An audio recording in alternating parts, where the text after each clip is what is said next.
السلام عليكم ورحمة الله وبركاته. الحمد لله الذي جعل المؤمنين إخوة ونعمة الأخوة في الإيمان وألف بين قلوبهم وقلوب العباد بين إصبعين من أصابع الرحمن وصيرهم بعد الفرقة كالبنيان.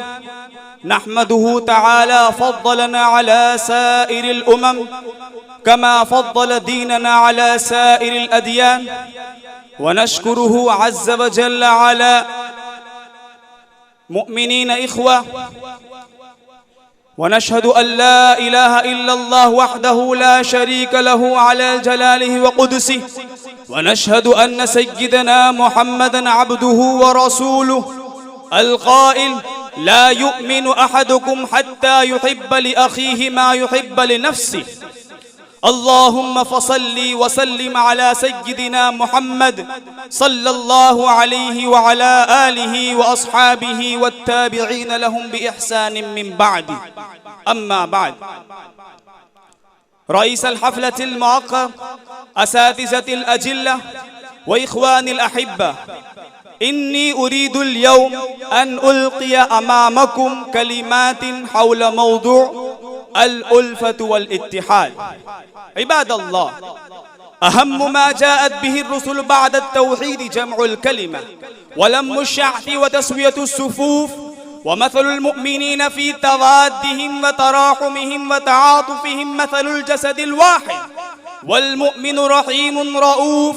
وما شرع الله في دينه المساواة بين القوي والضعيف والشريف والمشروف إلا ليتم بين عباده التآلف، والمسلم أليف مألوف. وما جمع النبي صلى الله عليه وسلم بين المهاجرين والأنصار وآخى بينهم في كل شيء بالمعروف، وقضى على ما كان بين الأوس والخزرج من الخلاف إلا لكي يتحدوا حتى أضمروا الشر ودبروا الأمر. وقال تعالى: يا أيها الذين آمنوا إن تطيعوا فريقا من الذين أوتوا الكتاب يردوكم بعد إيمانكم كافرين. وبفضل الاتحاد ظهر المسلمون مع قلتهم على أعدائهم من كفار أهل الكتاب والمشركين، وهل فتحوا البلاد وأظهروا الإسلام وقهروا الملوك والسلاطين، وصاروا أقوياء وعلماء وأغنياء وسادة الدنيا والدين إلا باتحادهم. وما كان ذلك ليكون من الضعفاء أو تناله المساكين، ولكنهم جمعوا أمرهم وتعاونوا على البر والتقوى فأيدهم الله بالنصر والتمكين. وقال تعالى: ونريد أن نمن على الذين استضعفوا في الأرض ونجعلهم أئمة ونجعلهم الوارثين. لا شك أن اليد الواحدة لا تصفق ولو كانت اليمين، والعود ينكسر وحده وهو في الحزمة مع غيره لا ينكسر ولا يلين. وكذلك الناس إذا اتحدوا مسالمين ومحاربين كانت لهم العاقبة والله مع الصابرين.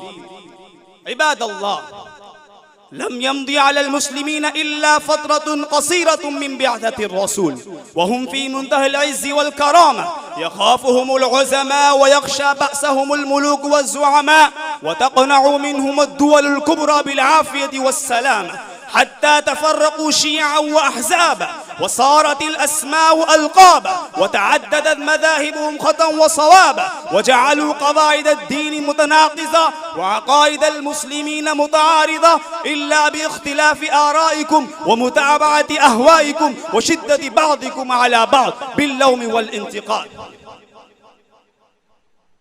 وما كان السياسة فرعون إلا سياسة فرق تسد، والشيطان يدخل بين الآباء وأولاده ويبعد ما بين الجماعات والأفراد. والله تعالى يقول: إن الذين فرقوا دينهم وكانوا شيعا لست منهم في شيء إنما أمرهم إلى الله. يا أهل الإسلام، كيف تختلفون دينكم التوحيد والاتحاد، وكيف تفترقون وأنتم تعلمون ما في الفرقة من المضرة والفساد؟ وهل تنتشر الفوضى ويختل النظام وتتعطل مصالح البلاد والعباد إلا بالتفرق في الأعمال والمقاصد والاعتقاد؟ وهل يستعين عليكم الكفار ويتمكن فيكم الاستعمار وتصابون بأشد المضار إلا باختلاف آرائكم ومتابعة أهوائكم وشدة بعضكم على بعض. في هذه البلاد أحزاب ومذاهب شتى، ولهم في الناحيتين الدينية والسياسة ما يستوجبون به من الله غضبا ومقتا. عددهم قليل وعنادهم عظيم، ونفوسهم شريرة وشيطانهم رجيم، وواعظهم مبغوز والسامع غير موعوز، وحوادث الأيام تفت في أعضادهم فتى. القرآن يدعوهم إلى الألفة والاجتماع، والشيطان يزين لهم الخصام والنزاع ويستميل خبثاء الطباع بقوله: إذا أردت أن تطاع فأمر بما يستطاع، ويقول في المصلحين زورا وبهتا. فالصغير لا يحترم الكبير ولا يرى له حقا، والكبير لا يرحم الصغير ولا يبش به ملاقاة ونطقا. فأقم وجهك للدين حنيفا، فطرة الله التي فطر الناس عليها، لا تبديل لخلق الله. فيما هذه الفرقة والإسلام يجمعكم ومبادئكم متقاربة، بلاد واحدة وجنسية واحدة، والأهواء مختلفة والآراء متضاربة، وأنتم لا شك ترمون إلى هدف سام وتؤمون غاية شريفة وتدعون إلى الإصلاح في كل مناسبة، ولكن جهودكم غير متحدة وأعمالكم غير متفقة، وكل يخطئ غيره ويتمدح بما ليس فيه ويتشبع بما لم يعد ويعد حجته صائبة. فألسنة فصيحة وأقوال صحيحة وقلوب خبيثة ونفوس متعادية متحاربة، والله يعلم سركم ونجواكم، ويدعوكم إلى ما فيه صلاح دينكم ودنياكم، ويكره لكم التفرق في مسرحكم ومأواكم، ويحذركم الشر بجانبا. ويقول تعالى لمحمد عليه الصلاة والسلام: فاعف عنهم واستغفر لهم وشاورهم في الأمر فإذا عزمت فتوكل على الله. قال رسول الله صلى الله عليه وسلم: إنها ستكون بعدي أثرة وأمور تنكرونها. قالوا: يا رسول الله كيف تأمرنا؟ قال: تؤدون الحق الذي عليكم وتسألون الله الذي لكم.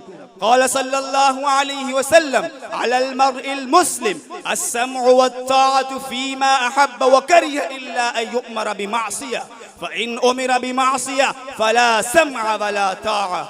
والله تعالى يقول: إن هذه تذكرة فمن شاء اتخذ إلى ربه سبيلا وما تشاءون إلا أن يشاء الله. أكتفي بهذا وآخر دعوانا أن الحمد لله رب العالمين. السلام عليكم ورحمة الله وبركاته.